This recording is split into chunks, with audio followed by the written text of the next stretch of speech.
আসসালামু আলাইকুম। বিবাহ বন্ধনে আবদ্ধ হওয়ার পূর্বে আমাদের কিছু সুন্নত পদ্ধতি অবলম্বন করা উচিত। এতে করে আমাদের সংসারে শান্তি ও আল্লাহর রহমত বর্ষণ হবে ইনশাআল্লাহ। ইলমের পথ।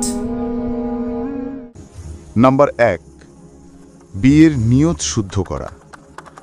নারী পুরুষের উভয়েরই উচিত বিয়ের মাধ্যমে নিজকে হারামে লিপ্ত হওয়া থেকে বাঁচানোর নিয়ত করা। তাহলে উভয় এর দ্বারা সাদাকার সওয়াব লাভ করবে। কারণ রাসূলুল্লাহ সাল্লাল্লাহু আলাইহি ওয়াসাল্লাম বলেন, তোমাদের সবার স্ত্রীর জনিতেও রয়েছে সাদাকা। সাহাবীরা জিজ্ঞেস করলেন, ইয়া রাসূলাল্লাহ, আমাদের কেউ কি তার যৌবিক চাহিদা মেটাবে আর তার জন্য সে কি নেকি লাভ করবে? তিনি বললেন, তোমরা কি মনে করো, যদি সে ওই চাহিদা হারাম উপায়ে মেটাতো তাহলে তার জন্য কোনো গুনাহ হতো না? অবশ্যই হতো। অতএব তেমনি সে যখন তা হালাল উপায়ে মেটায় তার জন্য নেকি লেখা হয়। মুসলিম 1674, মুসনাদ আহমদ 21511। নাম্বার 2, ওয়ালিমা করা। বিয়ের আরেকটি সুন্নাত হল ওয়ালিমা করা তথা মানুষকে দাওয়াত করে খাওয়ানো। রাসূলুল্লাহ সাল্লাল্লাহু আলাইহি ওয়াসাল্লাম এ কাজে উদ্বুদ্ধ করেছেন। এমনকি তিনি আব্দুর রহমান বিন আউফ রাদিয়াল্লাহু তাআলা আনহুর উদ্দেশ্যে বলেন, ওয়ালিমা করো, হোক না তা একটি ছাগল দিয়ে হয়। বুখারী 2049, মুসলিম 3556। নাম্বার 3, নির্দোষ সঙ্গীত ও দফ বাজানো। বিয়ের ঘোষণার স্বার্থে শুধু দফ বাজানো এবং নির্দোষ সঙ্গীত গাওয়ার অনুমতি রয়েছে। তবে সে সঙ্গীতে রূপের বর্ণনা কিংবা অবৈধ কিছুর আহ্বান না থাকতে হবে। নাম্বার 4, বিয়ের দাওয়াত গ্রহণ করা। কেউ যদি বিয়ের দাওয়াত দেয় তাহলে সে দাওয়াত কবুল করা সুন্নাত। রাসূলুল্লাহ সাল্লাল্লাহু আলাইহি ওয়াসাল্লাম বলেন, তোমাদের কাউকে যখন বউ ভাতের দাওয়াত দেয়া হয় সে যেন তাতে অংশ নেয়। বুখারী 5173, মুসলিম 3582। অপর এক হাদিসে তিনি বলেন, আর যে দাওয়াত কবুল করল না সে যেন আল্লাহ ও তার রাসূলের অবাধ্যাচরণ করল। মুসলিম 3598। তবে বিয়ের অনুষ্ঠানে যদি নিষিদ্ধ কিছুর আয়োজন থাকে তবে তাতে অংশ নেয়ার অনুমতি নেই। নাম্বার 5, নবদম্পতির জন্য দোয়া করা সুন্নাত। আবু হুরায়রা রাদিয়াল্লাহু তাআলা আনহু থেকে বর্ণিত, তিনি বলেন, যখন কোনো ব্যক্তি বিবাহ করত রাসূলুল্লাহ সাল্লাল্লাহু আলাইহি ওয়াসাল্লাম বলতেন, আল্লাহ তোমার জন্য বরকত দিন, তোমার উপর বরকত দিন এবং তোমাদের উভয়কে কল্যাণে মিলিত করুন। আবু দাউদ 2130। নাম্বার 6, বাসর ঘরে স্ত্রীর মাথার অগ্রভাগে ডান হাত রাখা এবং দোয়া পড়া।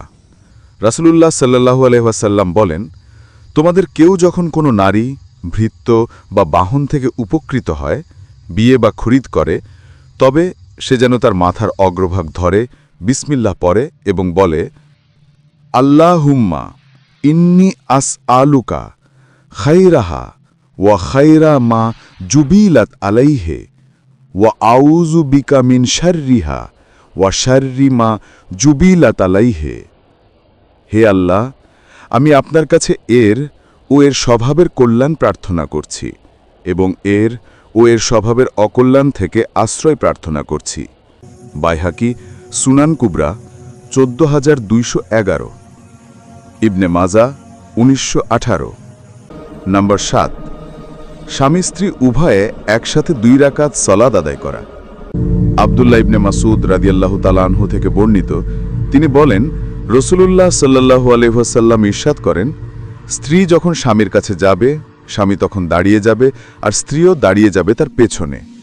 অতঃপর তারা একসাথে 2 রাকাত সালাত আদায় করবে এবং বলবে, আল্লাহুম্মা বারিক লি ফি আহলি ওয়া বারিক লাহুম ফিয়া, আল্লাহুম্মা রযুকনি মিনহুম ওয়ারযুকনি মিনহুম, আল্লাহুম্মা জমা বাইনানা মা জামাতা ইলা খাইরিন ওয়া ফাররিক বাইনানা ইযা ফাররাকতা ইলা খাইরিন। হে আল্লাহ, আপনি আমার জন্য আমার পরিবারে বরকত দিন আর আমার ভেতরেও বরকত দিন পরিবারের জন্য। আয় আল্লাহ, আপনি তাদের থেকে আমাকে রিজিক দিন আর আমার থেকে তাদেরও রিজিক দিন। হে আল্লাহ, আপনি আমাদের যতদিন একত্রে রাখেন কল্যাণেই একত্র রাখুন। আর আমাদের মাঝে যখন বিচ্ছেদ ঘটিয়ে দেবেন তখন কল্যাণের পথেই বিচ্ছেদ ঘটাবেন। তাবরানি মুজামুল কাবির ৮৯০০। নাম্বার ৮, স্ত্রীর সাথে মিলনের দোয়া পড়া। স্ত্রী সহবাসকালে নিচের দোয়া পড়া সুন্নাত।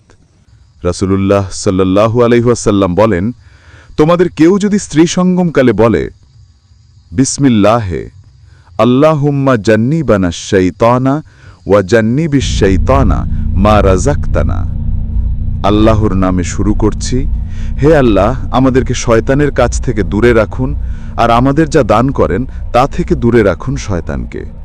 বুখারী ৭৩৯৬। তবে সে মিলনে কোনো সন্তান দান করা হলে শয়তান কখনো তার ক্ষতি করতে পারবে না। নাম্বার ৯, নিষিদ্ধ সময় ও জায়গা থেকে বিরত থাকা। আবু হুরায়রা রাদিয়াল্লাহু তাআলা আনহু থেকে বর্ণিত, রাসূলুল্লাহ সাল্লাল্লাহু আলাইহি ওয়াসাল্লাম বলেন, যে ব্যক্তি কোনো ঋতুবতী মহিলার সাথে কিংবা স্ত্রীর পেছন পথে সঙ্গম করে অথবা গণকের কাছে যায় এবং তার কথায় বিশ্বাস স্থাপন করে, সে যেন মুহাম্মদ সাল্লাল্লাহু আলাইহি ওয়াসাল্লামের প্রতি যা অবতীর্ণ হয়েছে তা অস্বীকার করল। মুসনাদ আহমদ ১০১৭০, ইবনে মাজা ৬৩৯। নাম্বার ১০, ঘুমানোর আগে অজু বা গোসল করা। স্ত্রী সহবাসের পর সুন্নত হল অজু বা গোসল করে তবেই ঘুমানো। অবশ্য গোসল করাই উত্তম। আম্মার বিন ইয়াসসার রাদিয়াল্লাহু তাআলা আনহু থেকে বর্ণিত, রাসূলুল্লাহ সাল্লাল্লাহু আলাইহি ওয়াসাল্লাম বলেন, ৩ ব্যক্তির কাছে ফেরেশতা আসে না: কাফির ব্যক্তির লাশ, জাফরান ব্যবহারকারী এবং অপবিত্র শরীর বিশিষ্ট ব্যক্তি, যতক্ষণ না সে অজু করে। সুনান আবু দাউদ ৪১৮২। নম্বর ১১, ঋতুবতী স্ত্রীর সাথে যা কিছুর অনুমতি রয়েছে। স্বামীর জন্য ঋতুবতী স্ত্রীর সাথে যোনি ব্যবহার ছাড়া অন্য সব কিছুর আচরণের অনুমতি রয়েছে। স্ত্রী পবিত্র হওয়ার পর গোসল করলে তার সাথে সবকিছুই বৈধ, কারণ রাসূলুল্লাহ সাল্লাল্লাহু আলাইহি ওয়াসাল্লাম বলেন, সবই করতে পারবে কেবল সঙ্গম ছাড়া। মুসলিম ৭২০। নাম্বার ১২, স্ত্রী সান্নিধ্যের গোপন তথ্য প্রকাশ না করা। বিবাহিত ব্যক্তির আরেকটি কর্তব্য হল স্ত্রী সংসর্গের গোপন তথ্য কারো কাছে প্রকাশ না করা। রাসূলুল্লাহ সাল্লাল্লাহু আলাইহি ওয়াসাল্লাম বলেন, কিয়ামতের দিন আল্লাহর কাছে ওই ব্যক্তি সবচেয়ে নিকৃষ্ট বলে গণ্য হবে যে তার স্ত্রীর ঘনিষ্ঠ হয় এবং স্ত্রী তার ঘনিষ্ঠ হয় অতঃপর এর গোপন বিষয় প্রচার করে। মুসলিম ৩৬১৫। আল্লাহ তাআলা আমাদের সকলকে তার প্রতিটি নির্দেশ মেনে চলার তৌফিক দিন। আমাদের জীবনের প্রতিটি কথা ও কাজে তার প্রিয় হাবিবের সুন্নতের অনুবর্তী হবার তৌফিক দিন। আমিন।